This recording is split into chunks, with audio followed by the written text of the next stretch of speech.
पैसा खर्च करने के लिए कहाँ से आता है, तो इसके बारे में थोड़ा सा आप बताएं हमें कि ये इस पे कमोबेश कितना को खर्चा आ जाता है एक इलेक्शन पे। मेरे भाई, अगरचे ये इलेक्शन तो काफ़ी कास्टली, लेकिन इसमें खालिस्तान कैंडिडेट के ऊपर बोझ नहीं होता। उसके सपोर्टर्स भी उसको फैसिलिटेट करते हैं, उसकी इमदाद करते हैं। मुख्तलिफ बार में उनके लिए जनरल सेक्रेटरी था डिस्ट्रिक्ट बार में, तो मैंने वेलफेयर ट्रस्ट फॉर लायर्स बनाया था रहमिया का में। उसमें हमारे पास जो है ना अब 1.5 करोड़ रुपया है। हम वकील फौत होने पर उसकी विडो को 2 लाख रुपये with in no time.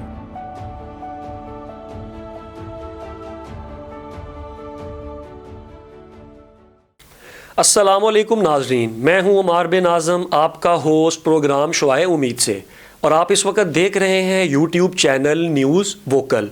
Viewers, आज हमारे साथ रहीम यार ख़ान से मौजूद हैं हाई कोर्ट के सीनियर एडवोकेट अख्तर अली महमूद चौहर साहब, और इस वक्त ये इलेक्शन कंटेस्ट कर रहे हैं मेंबर पंजाब बार काउंसिल का।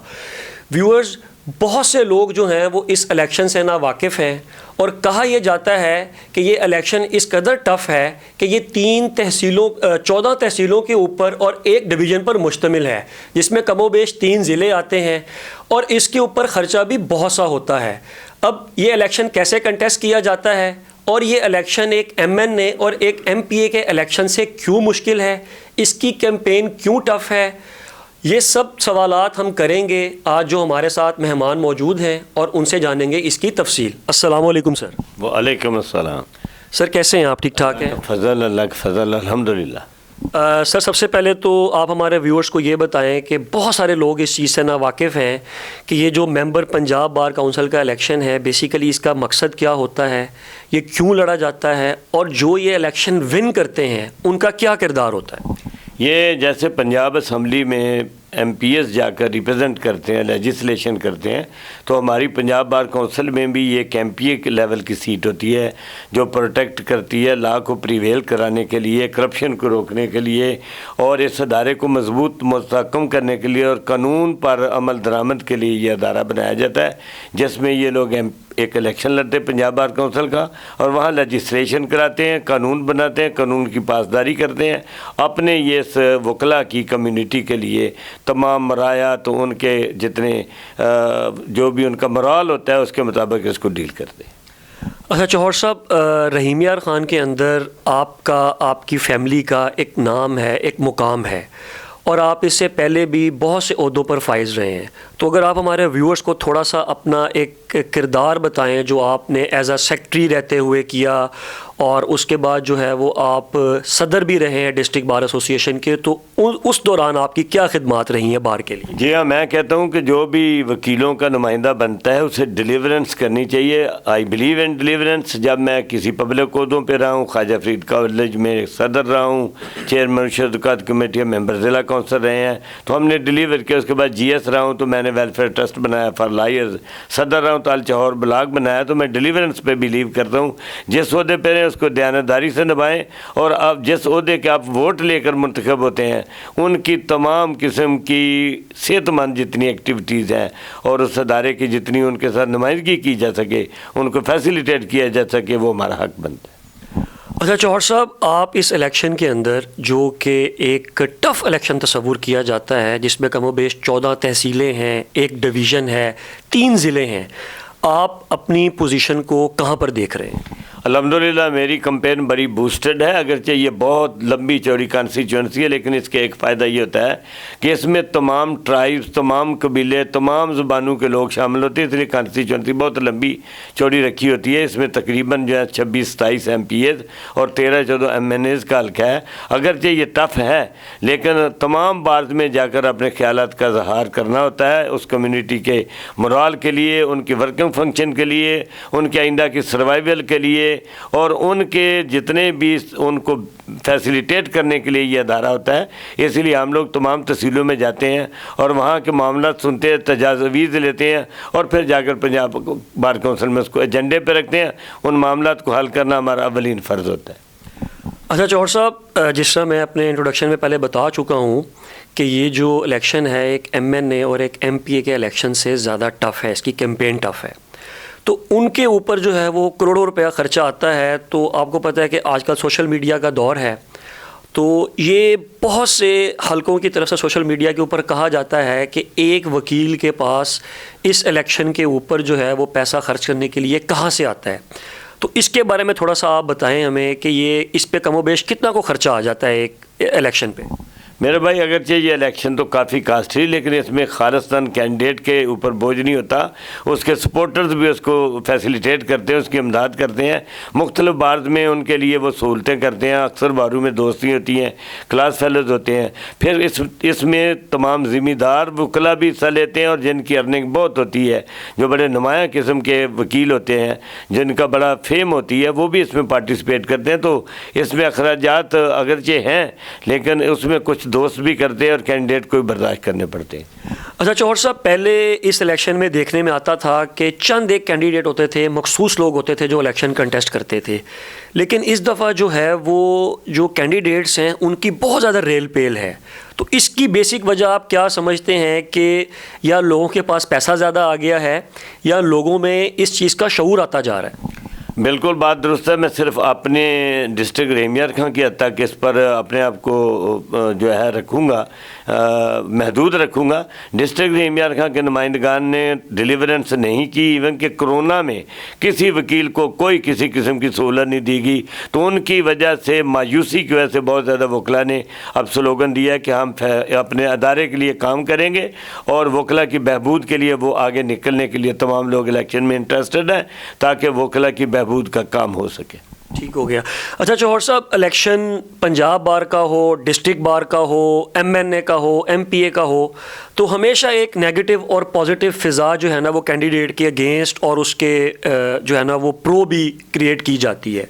तो इस हवाले से जो है वो आप क्या कहेंगे कि ये फ़िज़ा क्यों क्रिएट की जाती है और इसके पीछे क्या मकासद होते हैं? जहाँ ये जो हारने वाले कैंडिडेट्स होते हैं, जिनको वाज़ेह नज़र आता है कि वो शिकस्त खुर्दा हो रहे हैं, तो फिर वो बहाने ढूंढते हैं इलेक्शन में। किसी के ऊपर कोई इल्ज़ाम लगा दिया किसी को। तो ये सेहतमंद जो जहन होते हैं वो अपनी अच्छी कंपेन करते हैं कि हम कम्युनिटी के लिए ये करेंगे, कम्युनिटी को फैसिलिटेट करेंगे, उनका TADA करेंगे, उनके लिए लेजिस्लेशन करेंगे। जो हारने वाले होते हैं फिर वो बिल्कुल वॉक ओवर की पोजीशन में होते हैं और फिर वो हारते हुए जो होते हैं ना, वो मुख्तलिफ किस्म के बहाने लगाते हैं। किसी के ऊपर मजहबी इल्ज़ाम लगा दिया, किसी के ऊपर और इल्ज़ाम लगा दिया, किसी के ऊपर कब्ज़े का इल्ज़ाम लगा, किसी के ऊपर नाहल का कर दिया, किसी को कहा इसकी प्रैक्टिस नहीं है, किसी को कहा जी इसके पास पैसे ज़्यादा हैं, ये उमरा में से है। तो ये तमाम नेगेटिव प्रोपोगंडे वो करते हैं जो हार रहे होते हैं। उसको हमारी कम्यूनिटी रद्द कर देती है, क्योंकि हमारी बड़ी बाशऊर कम्यूनिटी है। वकला के जो लोग हैं उनको सबको पता होता है वकला को कि ये झूठ बोल रहे हैं और अब कंपेन में पीछे रह रहे हैं, तो ये बहानेबाजी कर रहे हैं, इल्ज़ाम तराशी कर रहे हैं। तो जो अच्छे जहन होते हैं वो इल्ज़ाम नहीं लगाते, वो सर्कल्स और पैरामीटर्स में रहकर अपने मामलात को आगे ले जाते हैं और बताते हैं कि हम अपने वकला बहबूद के लिए ये काम करेंगे। लेकिन जो हार रहे होते हैं वो फिर नेगेटिव कंपेनें शुरू करते हैं, कंपेन करते हैं, जिसका हमारी कम्यूनिटी उनको रद्द कर देती है। अच्छा जौहर साहब, आप थोड़ा सा हमें ये बताएं कि सुनने में आ रहा है कि इस दफ़ा जो है वो बैलेट पेपर में कुछ चेंज किया गया है। तो एक तो आप हमें वो बताएं कि वो बैलेट पेपर में क्या चेंज किया गया है और बैलेट पेपर के ऊपर जो वोट डालने का जो मरहला है वो क्या है? यह पहले जो इलेक्शन होता था उसमें नाम होते थे और उसके आगे टिक किया जाता, निशान क्रॉस का, या वो उसको क्रॉस करते या ओपन टिक करते थे, लकीर खींच देते थे। लेकिन अब कि उन्होंने इसके सोच विचार के बाद, क्योंकि टिक सिस्टम में बाद में कुछ बैलेट पेपर में तब्दीलियाँ हुई थी, तो इसलिए उन्होंने इस दफ़ा जो है उसके खाली खाने छोड़ दिए। जिस कैंडिडेट को किसी ने वोट देना है वो अपने वकला का, अपने कैंडिडेट का, उम्मीदवार का नाम लिखेगा, उसकी सीरियल लिखेगा, जैसे ये मेरे पास बना हुआ है। तो इसके ऊपर पहले पर हमने खाली निशान छोड़े हुए हैं। ये खाली निशान होंगे। जिस हमारी रेमियार खां की 2 सीटें हैं, आपने 2 खाने जो उसको फिल करना है, जिसको भी देने हैं। जैसे मुझे इंशाल्लाह अगर किसी ने वोट देना है तो वो मुझे लिखेंगे अख्तर अली महमूद चौहर, सीरियल नंबर 2 लिखेंगे। इसी तरह दीगर किसी का लिखना है तो वो लिखेंगे। इस दफ़ा उन्हें 10 कलमी वोट जो लिख कर डालना पड़ेगा और बाकी जितने भी खाने उनके निशान को क्रॉस कर दिया जाएगा, ताकि उसमें बाद में फर्दर कोई नाम ऐड ना हो सके। ठीक हो गया। अच्छा चौहर साहब, आपके जो वकला हजरात हैं जो आपके साथ हैं, लास्ट में आप उनके लिए कोई मैसेज देना चाहें? और अच्छा, एक सवाल यहाँ पर मैं और भी पुट करता चलूँ कि आपकी मैंने कुछ कैंपेन्स देखी और सोशल मीडिया के ऊपर भी आपकी कैंपेन्स चल रही हैं कि आप बारहा और बरमिला ये कह रहे हैं कि मैं अपना TADA नहीं लूँगा। तो उसकी क्या वजह है कि आप TADA जो है ना वो नहीं लेंगे, और अगर वो TADA जो आप नहीं लेंगे तो वो पैसा आप किस जगह पर उसको आप करेंगे? जी हाँ, ये खुलफा राशिदीन के दौर में ऐसे था कि वो बिल्कुल मामूली तनख्वाह देते जिसको एक अखराजात करके चलते थे, उन्होंने जायदादें नहीं बनाई होती थी। अब के दौर में जो है लोगों के पास काफ़ी जायदादें अल्लाह ने दी हुई हैं, तो जो अच्छे लोग कंटेस्ट कर रहे हैं, जो अच्छे लोग जिनको अल्लाह ने नवाजा, उन्हें चाहिए कि वो बिल्कुल TADA जो लेंगे वो बार्स को दें, अपनी पर्सनल पॉकेट के लिए इस्तेमाल ना करें, बल्कि बार्स को दें और बार में वकला के लिए जो वेलफेयर ट्रस्ट बन सकें। जैसे मैंने रहीमिया खां में हमने वेलफेयर ट्रस्ट बनाया हुआ है, I am the founder of the welfare trust for lawyers in district Rahimiya Khan. तो ऐसे TADA का मैंने ऐलान किया कि मैं अपना तमाम TADA बार को दूंगा और बार में ट्रस्ट कैम हो सकेंगे। इसलिए वो TADA की बात है कि कुछ लोग इस्तेमाल कर लेते हैं, मैंने कहा इस्तेमाल नहीं करेंगे, आपके वोट की हक अदा करेंगे, नुमाइंदगी करते हुए ये TADA आपकी बार्स को मैं दूंगा। ठीक हो गया।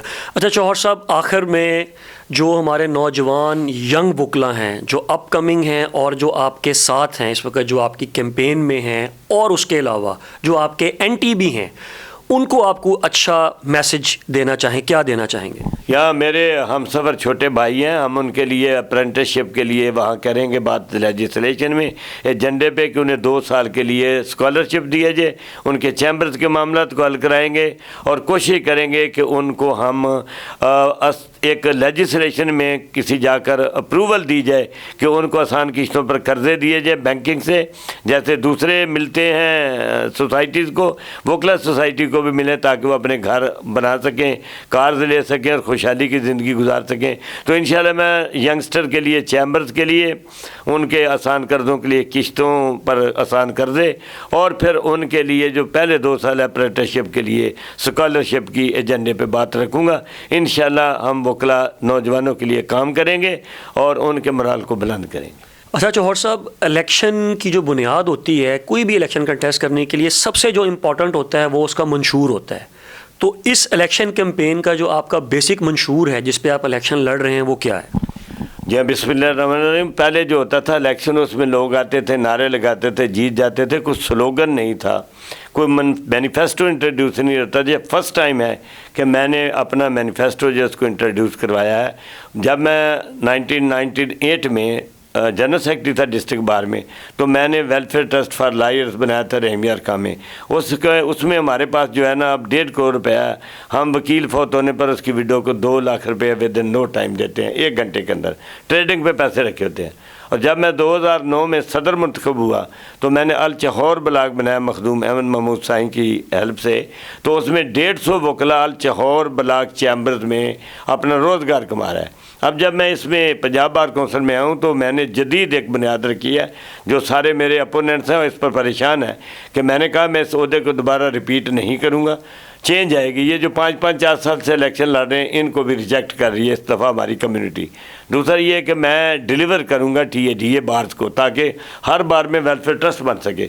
उसके लिए हम 1 लाख पर मंथ जो फ़ी बंदा देगा तो 6 लाख रुपया पर मंथ पर बार में जाएगा, जिससे वकला का ट्रस्ट बनेगा। ईमेल के अखराजात मैंने कहा कि मैं बर्दाश्त करूँगा। और इसके अलावा यंगस्टर के लिए हमने चैम्बर्स के लिए और उनके अप्रेंटिसशिप पीरियड के लिए स्कॉलरशिप का कहा है, और उनके लिए हमने कहा है कि उनको फैसिलिटेट किया जाए, आसान किस्तों पर कर्जा दिया जाए ताकि वो कार्स ले सकें और घर बना सकें। तो इस दफ़ा बड़ी तब्दीली इंशाल्लाह मैंने अपने मंशूर में बड़ी जो वाज़ेह अल्फाज में बार में जाकर ख़ताब किया है और अपनी मारूज़ात रखी हैं। तो बड़ा कंपेन को मेरी को सराहा गया है और तमाम लोगों ने क्लैपिंग की है कि अब नया मंशूर के तहत जो इलेक्शन होगा, हमने जो इसको जिद्दत को इंट्रोड्यूस करवाया इसलिए करवाया है कि नारे लगाकर जीतने वालों के लिए एक मंशूर देना पड़े। जब हम वोट लेते हैं तो हमें डिलीवर भी करना चाहिए। तो मैंने रहीमिया खां में दोनों सीटों पर डिलीवर किया है। अब इंशाल्लाह पंजाब बार कौंसिल में ये मैं तमाम वादे जो किए हैं उसके मुताबिक डिलीवर करूँगा। बहुत शुक्रिया चौहर साहब आपका। तो व्यूअर्स, ये आपने छोटी सी हमारी एक काविश थी आज कि हम अपने व्यूअर्स को दिखा सकें कि बेसिकली पंजाब बार काउंसिल का जो इलेक्शन है वो किस कदर मुश्किल है, उसको कंटेस्ट करना, उसमें कितनी मुश्किलात आती हैं और ये कैसे कंटेस्ट किया जाता है। तो ये हमारी वीडियो को आप मैक्सिमम प्रमोट करें और इसको आप लोगों तक पहुंचाएं ताकि ज़्यादा से ज़्यादा लोग जो हैं वो इस वीडियो से मुस्तफ़ीद हो सकें। और ख़ास तौर पे ये जो बैलेट पेपर में चेंज आया है, इसको आप ज़रा गौर से देखें ताकि अपने मनपसंद कैंडिडेट को आप सही तरीके से वोट कर सकें। तो अपने होस्ट को नेक्स्ट वीडियो तक के लिए इजाज़त दें। इंशाल्लाह बहुत जल्द हम एक अच्छी वीडियो के साथ दोबारा हाजिर होंगे। आपका होस्ट अमार बिन आज़म, पाकिस्तान जिंदाबाद।